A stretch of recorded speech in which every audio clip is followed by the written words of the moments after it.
Must wisdom be earned, or can it be learned?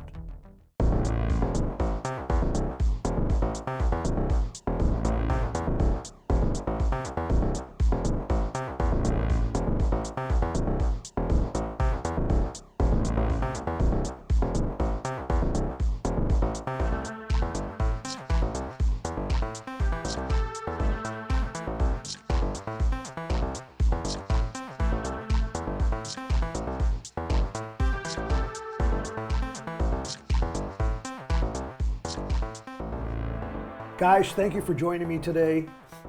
It's always a pleasure when I get the brain trust of COPA and the CPPP together at one time. I'm not sure how this is going to go, but I'm looking forward to your answers. So Jerry, I'm going to start with you. Focusing on the practical application and integration of personal minimums. How should a general aviation pilot develop their own personal minimums and, as a practical matter, integrate them into the pre-flight planning and decision-making process for each flight, ensuring that they're not just a written document, but an actively utilized tool? It's a very good question, and it's a very difficult question to answer. The most important thing is for a pilot to be willing to self-assess realistically. All of us have limits. All of us know we have limits. And I think that most of us know when we are facing a situation that is getting close to our personal limitations. You get that sort of funny feeling in the pit of your stomach asking, should I really be doing this? And that's a tip-off that you probably shouldn't. And being able to externalize that internal feeling is the key to starting a program for personal minimums. As you get more experience as a pilot, that'll change. Things that you weren't comfortable doing when you first got your certificate, you may be very comfortable doing even 6 months later. So the entire question of personal minimums is one that evolves day by day and flight by flight.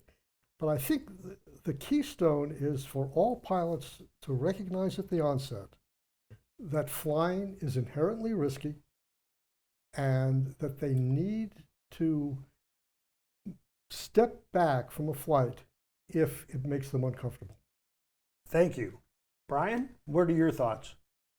Well, Jerry said it best that this is a very, very difficult subject to answer, and I think it starts with the fact that personalities in pilots are uniquely different. You have some people that are naturally risk takers and some people that are naturally very, very timid and don't want to take any risk at all. So if we're talking about how to prescribe a way to teach this, I think that becomes the real challenge. And that's what we're really here to talk about is how do you make somebody develop good aeronautical decision making? I have spent a lot of time doing this with a lot of students over several years now. And you really have to have a customized approach to each student that you get. Some of them, you literally have to bludgeon them over the head to show them that what they're doing is reckless, wrong, or otherwise endangering themselves and others. And other people, you don't have to say a word, and they automatically know where to set the limit. We've tried to do this, too, in our training programs formally with the CPPP program over the last more than 10 years now. We have this risk assessment page we use with our flight segments that use the analogy of ski slopes, the bunny slope, the intermediate slope, and the expert slopes. And that actually is probably a good place to start. But it's very difficult when you get beyond there because, for example, the FAA has all these risk management things they want us to pay attention to, the so-called PAVE, and we can go from there with further discussion. Thanks, Brian. Mark? Well, thanks for the question, Chuck. And if I can just invoke another name of a former colleague of ours, Peter King. He started a very interesting thread a few years ago where he posed the question, must wisdom be earned or can it be learned? And I think the answer to that question varies with the depth of experience of the pilots themselves. I think when we're very new to flying, we're probably more in the category of having to earn it through scrapes with potential incidents. I see this a lot in analyzing accident reports. And the way I look at that, I'd analogize it to looking at accidents as kind of like looking at divorces to try and figure out what it takes to make a good marriage. It doesn't really work all that well. And so I feel that pilots aren't necessarily learning what they need to early in their careers to avoid getting into these unsafe situations. So that's where I think personal minimums come in. It's the IFOM that Brian mentioned. It's a start, at least to get them thinking about these things. Great. So, accident or risk assessment and divorces. We'll have to come back to that later, Mark. Okay. Guys, you brought up several things. Peter King's wisdom, is it earned or is it learned? One of the facets of this discussion is that we're not doing a good job as the leaders in this industry, as flight instructors, as CSIPs, platinum CSIPs, and CPPP instructors. It was my feeling and part of my opening that we're not doing a good job teaching people how to look at their proficiency, for lack of a better term, and assess. I see that, you've all mentioned it's evolutionary. It kind of comes and it kind of goes. So Mark, explain to me a little bit more about how you would walk a new pilot through assessing their personal minimums over the lifetime of their private pilot and their piloting career.